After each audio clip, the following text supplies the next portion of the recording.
So we try to bring those in. And like you're saying, it's a different group that may not have been in. They may not have come in, and then they look and they're like, oh, you have an escape room. We thought about doing that with our business with team building. Yeah. So you just never know who you're going to.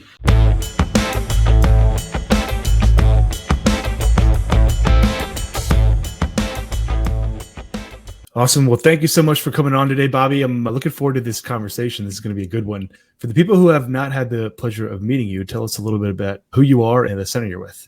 I appreciate it, Forrest, the opportunity to come on your show here, watch it all the time. Great stuff. So thank you for what you do for our industry. Bobby Hogue with 814 Lanes and Games, and currently in Johnstown, and a second location coming to Greensburg, Pennsylvania. So just outside of Pittsburgh. Awesome. So yeah, tearing up the Western PA. Trying to. Yeah, I love it. It's one of the more dense areas that I've seen for centers. Western PA, Ohio, Michigan, those seem to have more centers than anywhere.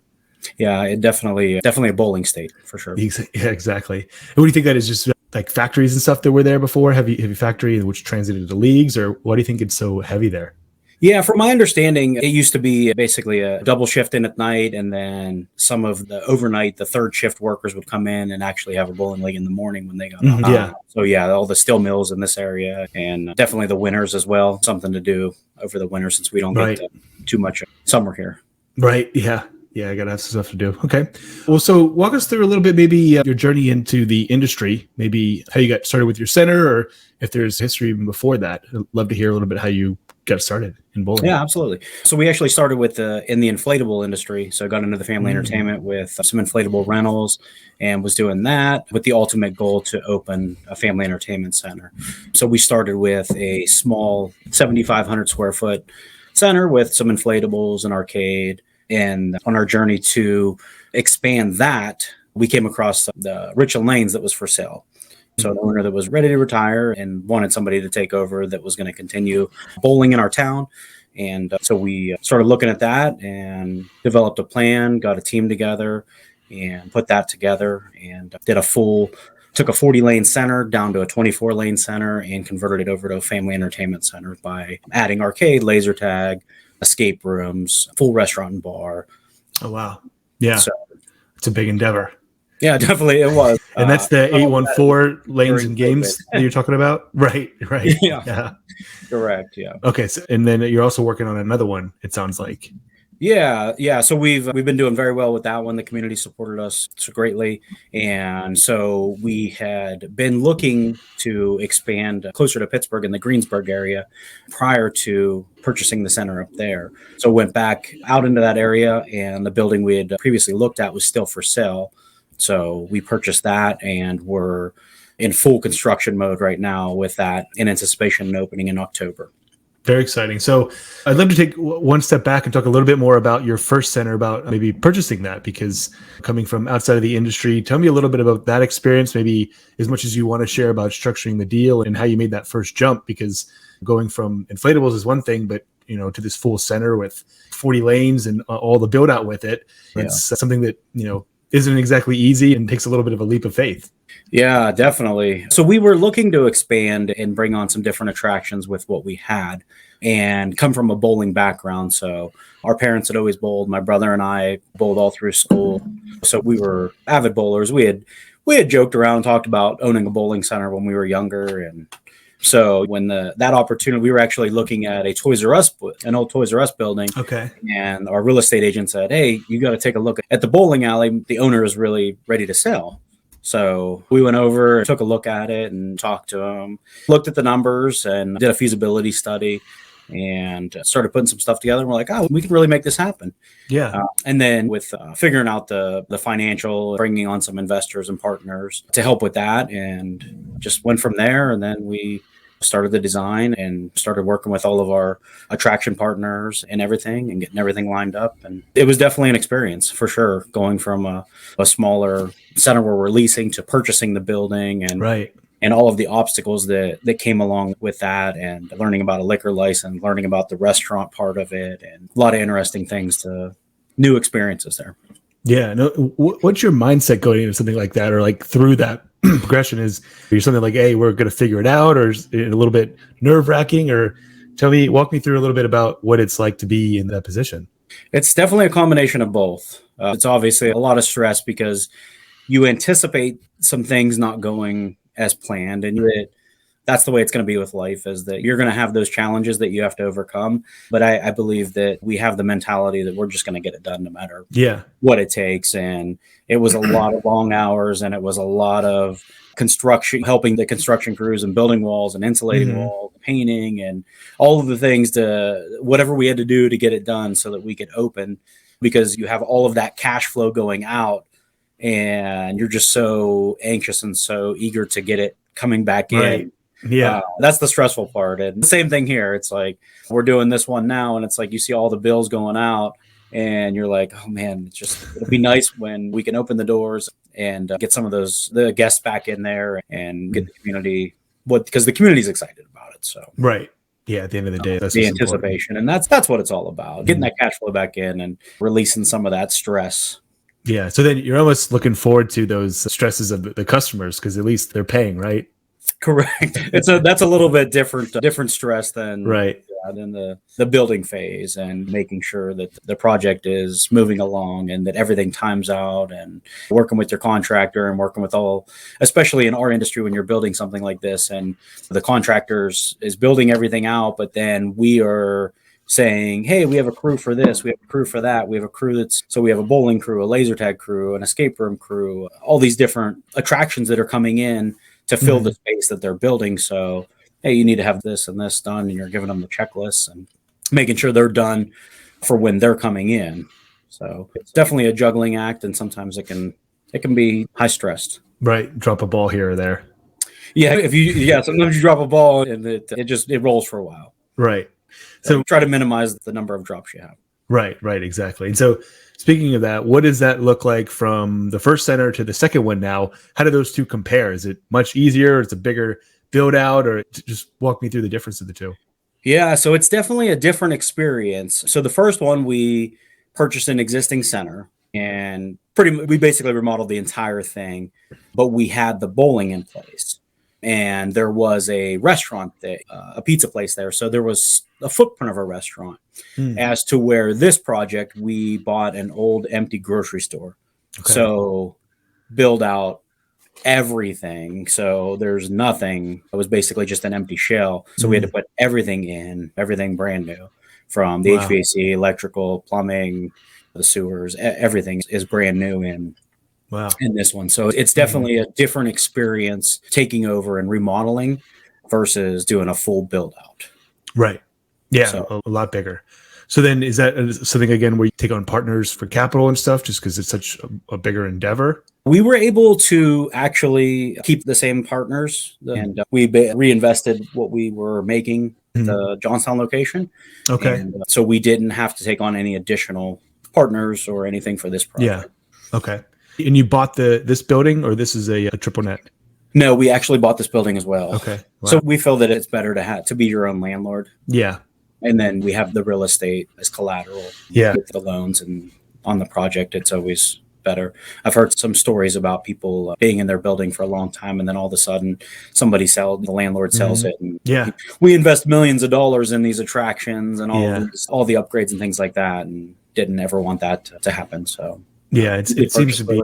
We own real estate at both locations. Yeah, that seems to be the way to go, as long as you have the capital to get the real estate, just because long term, that's a big part of the business play, is that real estate appreciation. Yeah, absolutely. So very cool. So then, are you doing like new lanes? Are you pulling from a different spot, or maybe tell me a little bit about some of the attractions you're doing and sourcing those? Yeah, absolutely. So obviously, Bowl Expo, IAPA, the different trade shows, and being able to, what our industry does with those is just absolutely amazing and almost priceless at some points, where you have all of those, your vendors that you could need and your potential partners all in one location is just, so anybody who doesn't attend those in the industry should be attending those. Yeah, missing out. But we'll be putting in Brunswick lanes. So they'll be going in. We have 14 lanes on the main bed and then a 6-lane VIP section. Smart. Yeah. Yep. So we'll have that. We'll have 2 golf multi-sport simulators. So that'll be new for us. We are also going to have 4 lanes of axe throwing. will be new for us. We're going to be using Champ Throw for that with the projection and that screen. So that's pretty exciting. That'll also be new to us. We are moving one of our escape rooms from Johnstown to Greensburg and putting a new one in Johnstown. So that'll kind of freshen up things at the one location. And it's new because the Greensburg location is about an hour away. So I'll basically get to experience that escape room. Is that just something you throw in a trailer? How does that work? No, they're actually, we bought the ones we have from Creative Works. So they come and they're going to disassemble it and put the new one in and then reassemble it. So it's pretty neat the way that they do it. It's all in panels and they basically build it together like a puzzle. Oh, that's really cool. It's pretty cool. And then we'll also be doing the laser tag arena down there. So, and who's that with? Creative Works. Okay, they're doing that as well. And then Laser Blast we'll have those at both locations there. Very cool. And then we'll also have our restaurant and bar at both locations. And then are you doing free fall or string for the lanes? Yeah, that's a great question. So I think we are doing strings, and I think that's just the way the industry is going. Tough to find mechanics, and they're just so much more efficient. And it was nice to hear that a month ago or so that they're working on getting that approved. And I'm excited for August to figure out the final how that's going to work, and with the scoring and the averages and everything with the strings. We actually have one of the local colleges is going to be bowling at our center, and they're pretty excited about it. So yeah, I think especially for more the FEC style that you're talking about building, that makes a lot of sense.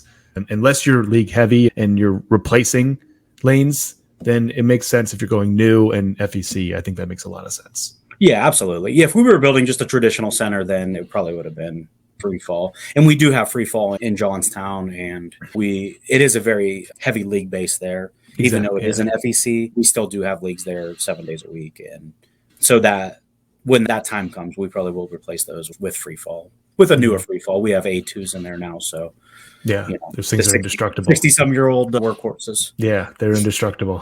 Correct. So it's just finding that mechanic to come in and work on them. Yeah, absolutely. So let's transition a little bit maybe to some of the stuff that's working for you guys today. What do you see? Obviously, you have a big project coming up, but maybe we'll start with 814 Lanes and Games. What do you see working inside your centers today? Yeah, right now it's challenging for us. As we talked about before, Pennsylvania is a great bowling market, but there's also a short window to do things outside in the summer. Yeah. So Kids Bowl Free has been working tremendously for us the last couple of years. I think we had almost 4,000 kids sign up last year. And, and we're around that same high 3,000s this year. So, that allows you to bring that customer base in. So having the different attractions really helps for the group events and birthday parties and all the different things in the community. We're actually having a blood drive on Monday. So trying to think outside the box, how can we get some different people in here? So we partnered, and again, something to help the community and to bring new, maybe people who hadn't been to our center before in a different crowd, giving away a game card for everybody who helps and donates some blood. So that's one thing. We've done a lot of charity things. We have a charity crane. So we have that right as you walk in the front door. And we just pick a different charity every quarter, and everything that goes into that crane, every dollar, we donate right to the charity, and then we supply the plush for it. So very cool. I like that idea a lot. Yeah, and the charities love it. They're contacting us all the time. And so basically giving back and helping a lot of the nonprofits with fundraisers and things like that's worked very well for us. The Kids Bowl Free has been great. Like I said, we have a heavy league base, so that's good. And a sales team that goes out and works with all the different bigger events and things like that, the field trips, and all of those things are working pretty well. Yeah, tell me about that sales team then. I'd be curious to hear about that.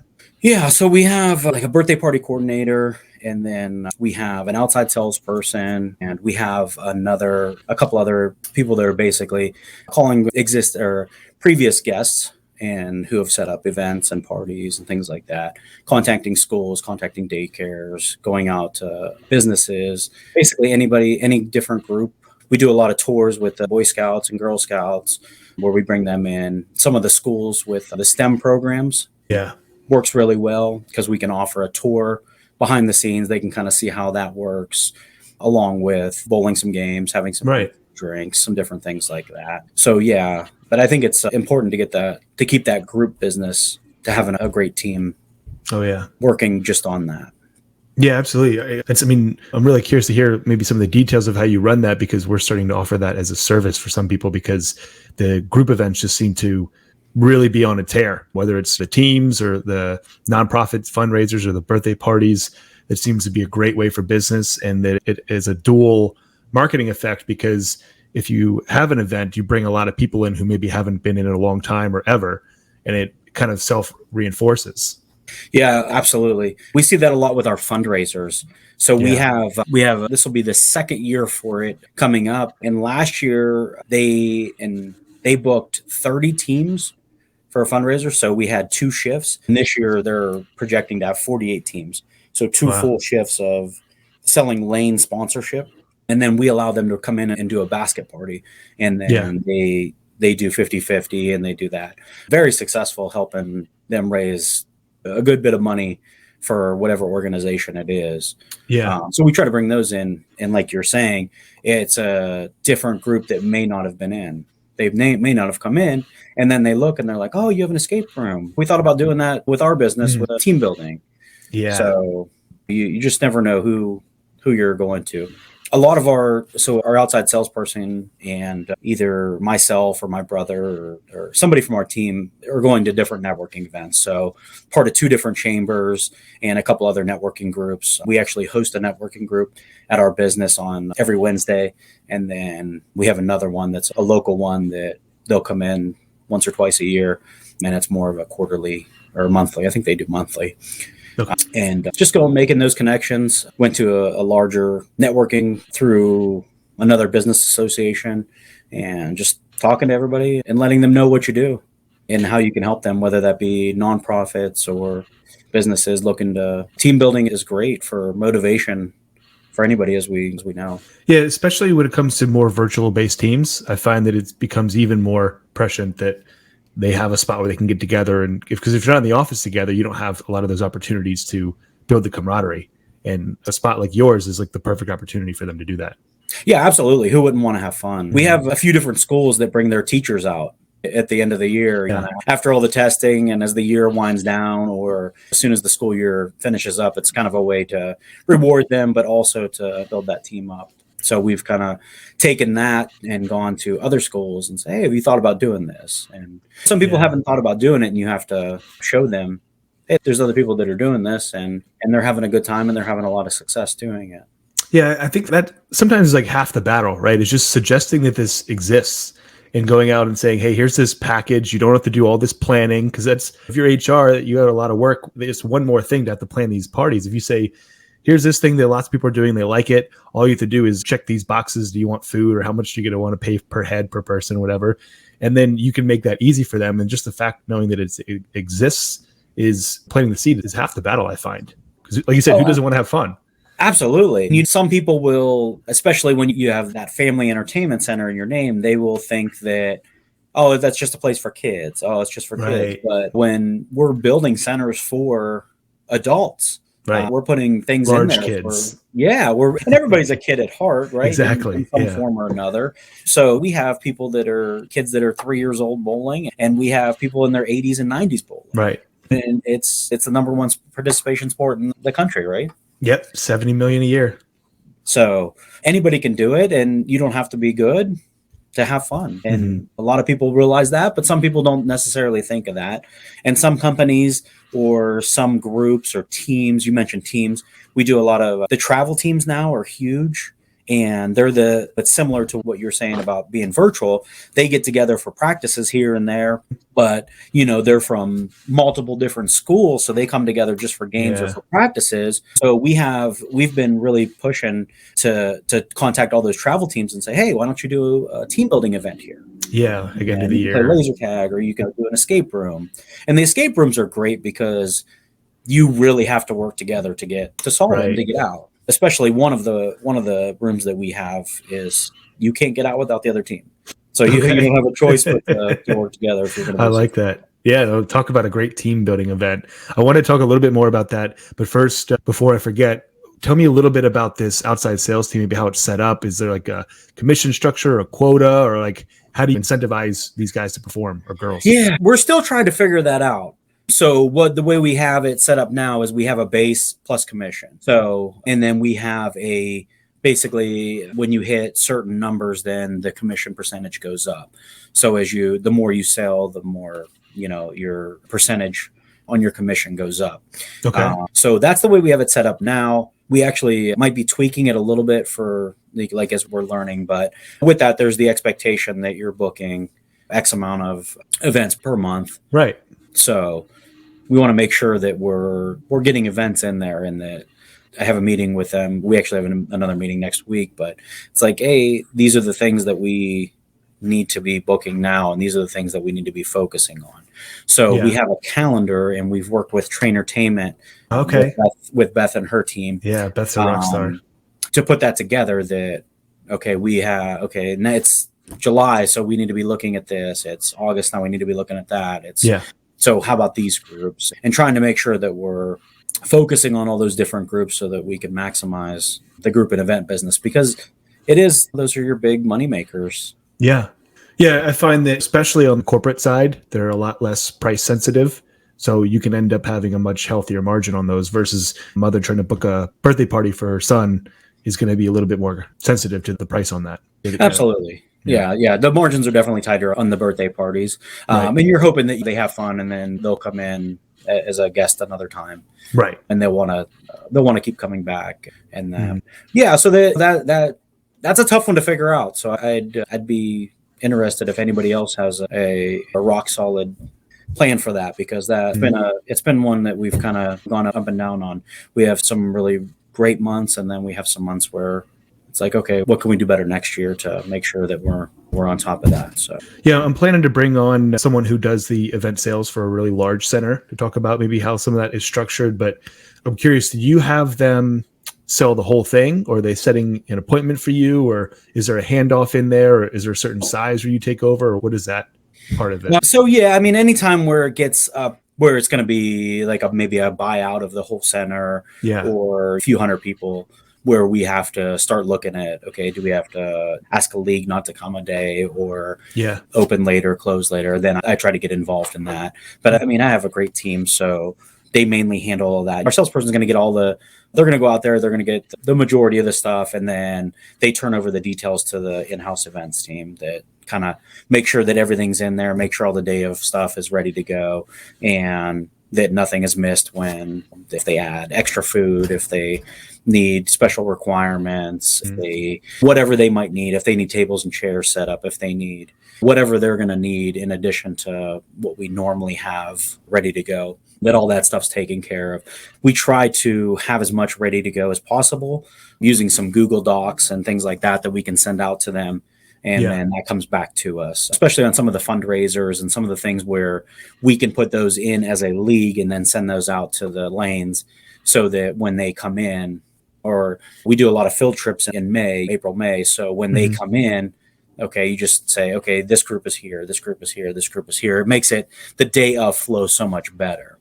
Yeah. So we have a team that they kind of handle and dot all the I's and cross all the T's and make sure the details are there once the salesperson makes that sale and kind of gets that event locked in. I see. So where's the handoff then? The salesperson just gets like a deposit or commitment and then all the details, and then they hand it off to the event person who works them into like the calendar, or because that's always the calendar's already there, that once that date before the sale's done, that we have that date in place and that time and all of that stuff is there. So it's kind of more of the final details, because you might know it might be an RSVP where, okay, it's going to be between 100 and 150 people, and working out all those final details. But basically after the deposit, after the basic details are in, then it's okay. If there's any other details, they can still contact that salesperson and go through that depending on the relationship, or they just say, okay, they'll be taking over now, and anything else you need from this point, I'm still here, but you can work with them to take care of any final details. Okay. So we kind of want that person out making the contacts, making the cold calls, going and visiting people, so that it's going to get that new business. Right. Yeah, their highest and best use is out there talking to people and finding new opportunities. So, I'm curious, what percentage of your events are generated from that, or like what kind of revenue? Is there a target based off of like events or revenue? revenue is what it's based off of. But if Okay. you have, and it can be 500 person after prom, or it can be lunch for 20 people. Right. But it doesn't really matter. And that's what I try to let, the sales team know. Hey, if you're working with somebody and they say, oh, we'll do something toward the end of the year. Hey, do you guys ever buy lunch for the office? Can we help you with that? We can do more of a buffet style, or if you had a full list of everybody, we can do individuals. So try to start with that. And if they like our food, then that could be something that occurs regularly. And then maybe they have a happy hour event, and then maybe they have their holiday party. So it's just take what you can get and do those events. But obviously, if you get the bigger ones, that revenue jumps up and those sales jump up. Yeah, the whales. So, but sometimes you got to put in a lot of work to get to those big events. Yeah. And some of the companies, especially during COVID and post-COVID, until I guess some people are still a little hesitant now to have big gatherings, but it's easing up. But the first couple of years, we had to deal with a lot of that where, corporate said we can't have a big event yet. We can't get together yet. So, so that was a challenge for us. So that's kind of, we're 2.5 years in now. And we're starting to try to figure that out a little bit more and get that corporate business, get those people out of the office and into the center. Yeah. I've seen definitely somewhat of a reduction in the big full buyouts or the large events, but it seems like it's just kind of been made up with smaller, like divisional or like the specific team events, where instead of the whole company is 150 people, it's like, hey, well, this team of 15 people, you guys all work together, just go off on your own. Yeah, absolutely. But I would agree with that 100%. We've seen a lot more of that. And some of the holiday parties will get 60, 80 people, 100 people. Right. But it is a lot more of the smaller groups, the 25 and under. Yeah, they just kind of break them up. Yeah, the accounting department or the leadership team or whatever it might be. Yeah, which I mean makes sense if you think about it. There's 150 people there. How many, you don't hang out with all 150? You usually break off into your clique anyway. So it makes sense. Yeah, it definitely makes sense from a team building aspect. From our side, though, you see some of those bigger events. But the schools are starting to do the field trips and things like that. So that's always nice.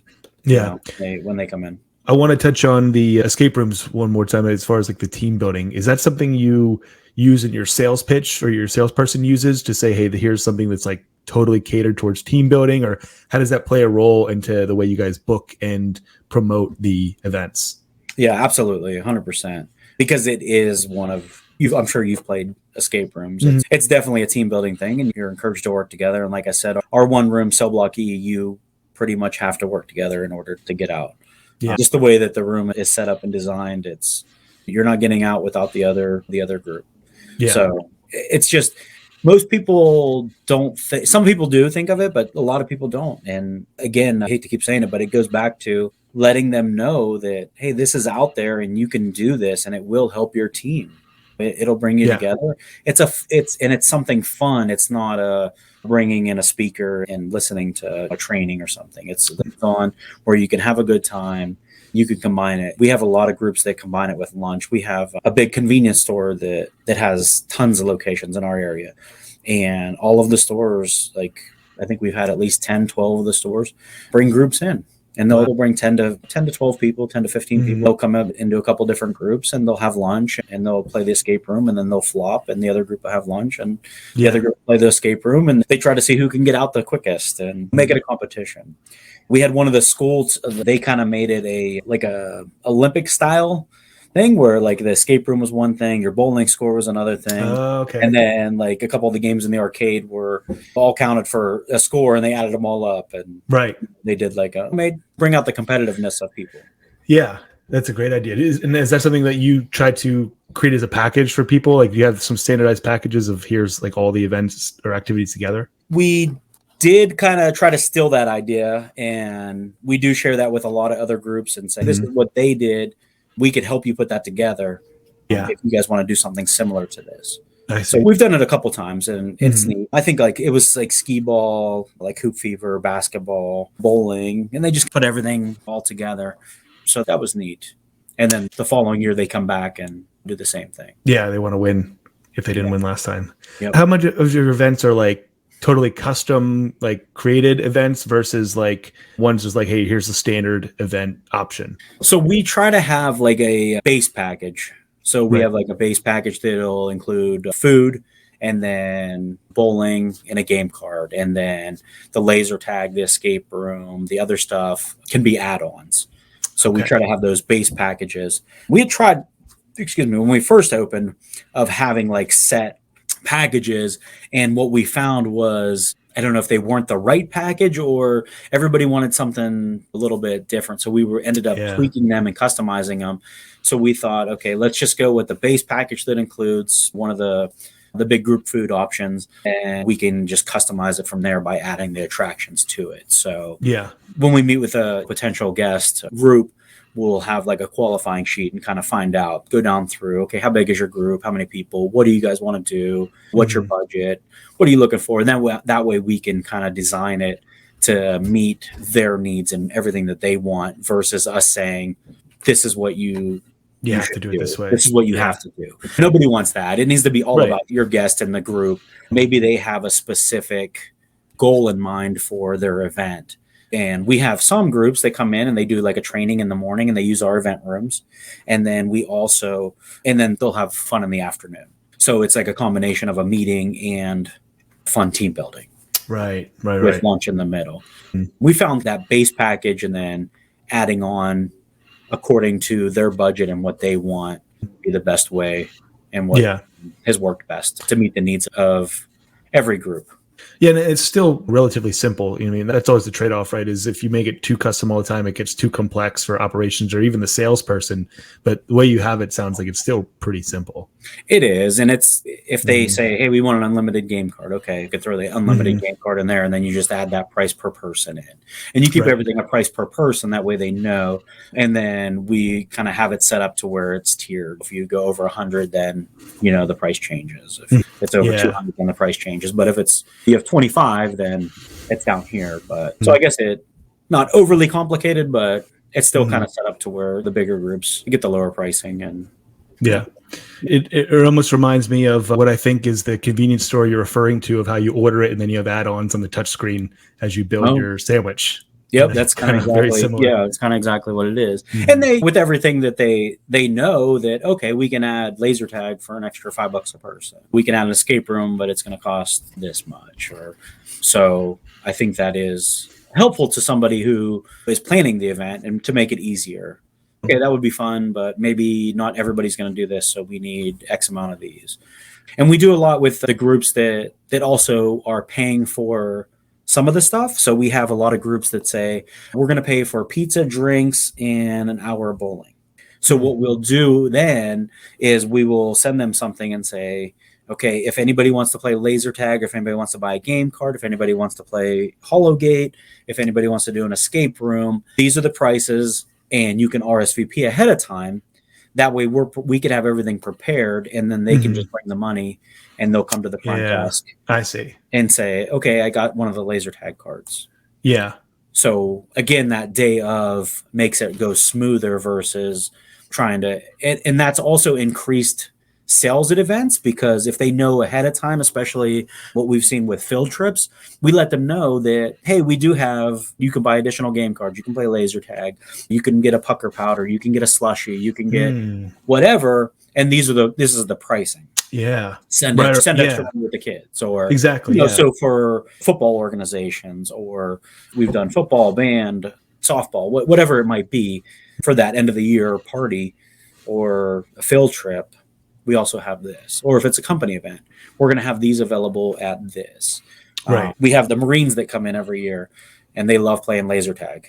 And it's epic when they play laser tag. Yeah, I'm sure. It's a little bit different level than a birthday party. Of course, of laser tag. So that's very really smart. Tactical.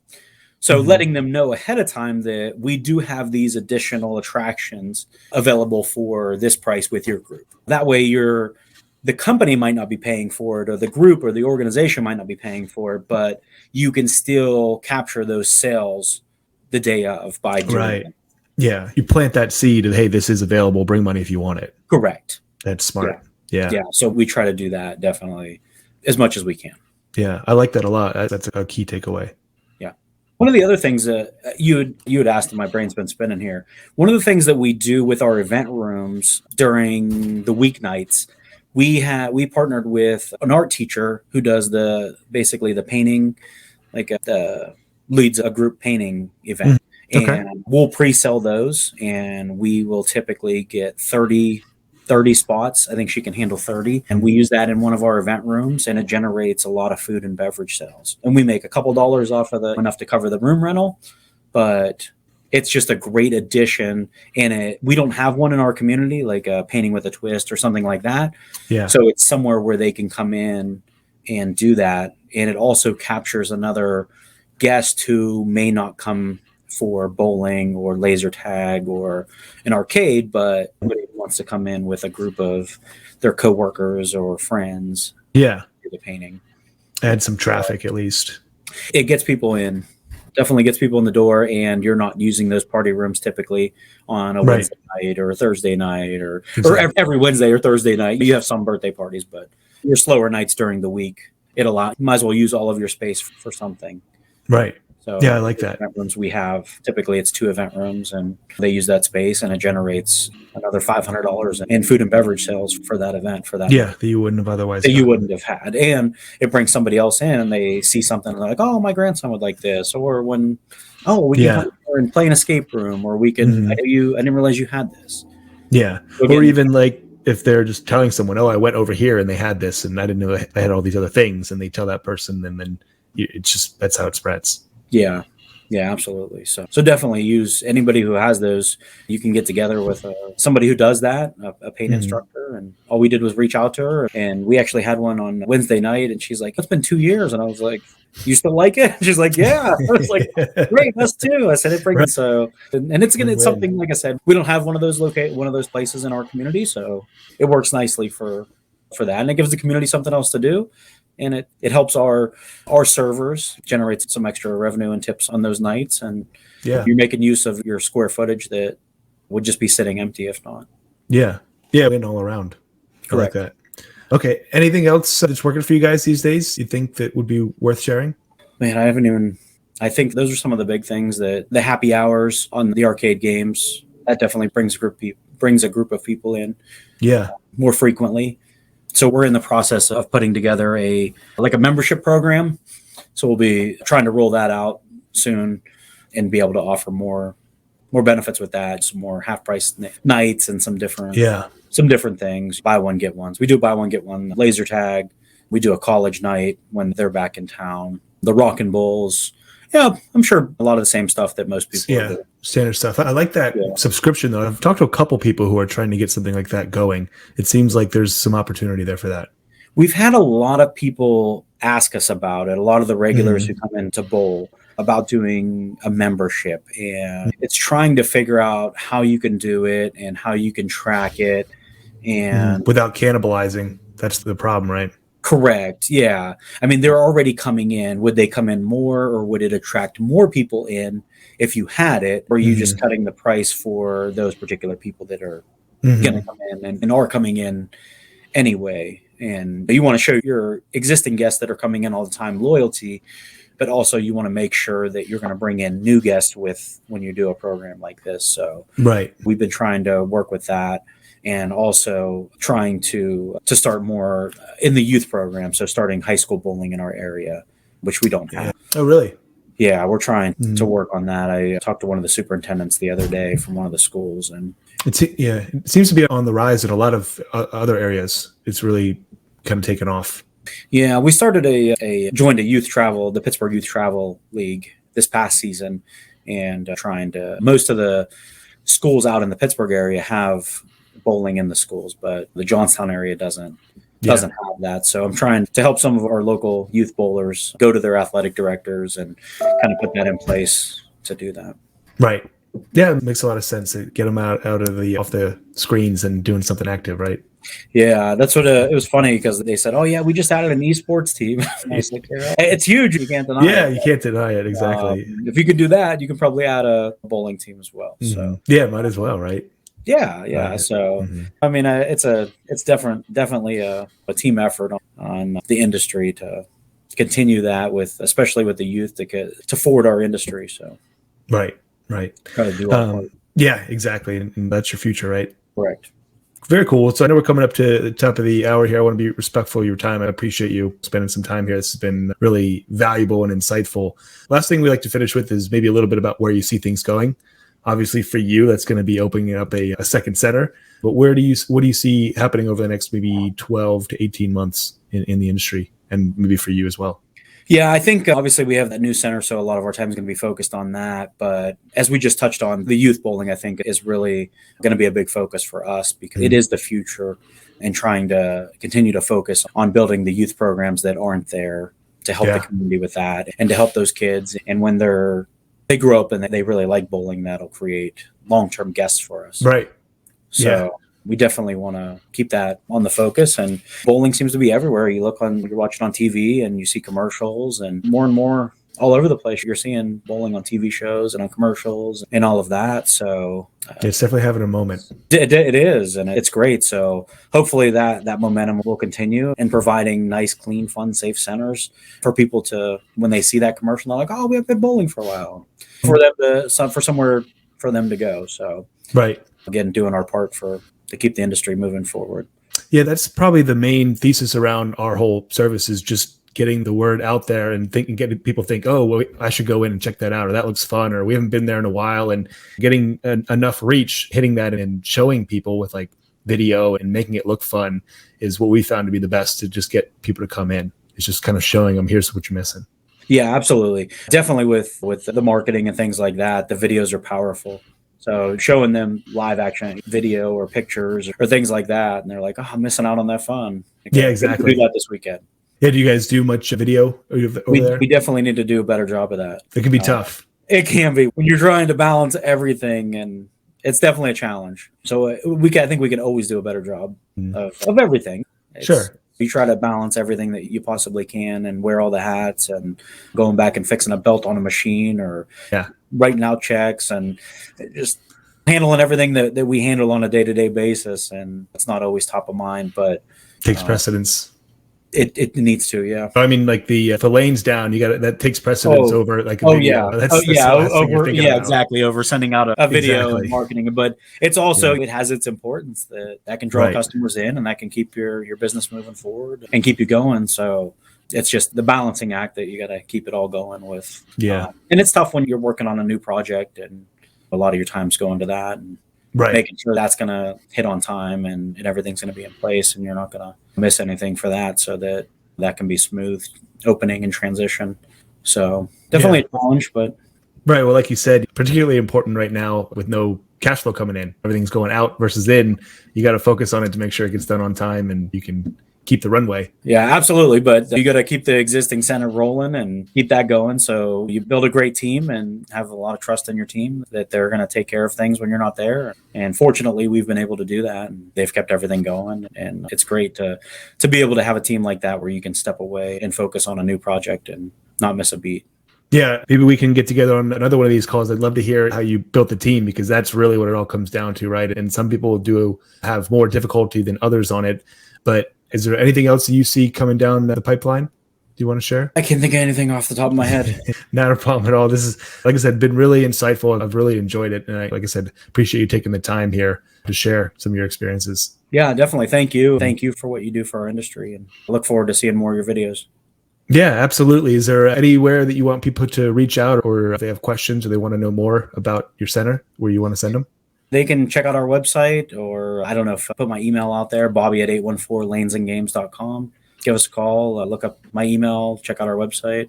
I'd be happy to talk to anybody in the industry anytime. Right on. Yeah, super generous of you. I always shout out that the industry is just so open and willing to share. It's really cool to see. Absolutely. I mean, just down at Bowl Expo and sitting at breakfast or lunch, and just talking to people and all the different ideas and everything that everybody has, and everybody just looking out for everybody is really a great thing in our industry. It's awesome. It's really cool. Probably one of my favorite features of the industry. Yeah, absolutely. And it's a lot of fun. Right. Yeah, that's true as well. So, awesome. Yeah. Well, thanks again, Bobby. This has been a blast. I'm sure we'll be in touch pretty soon.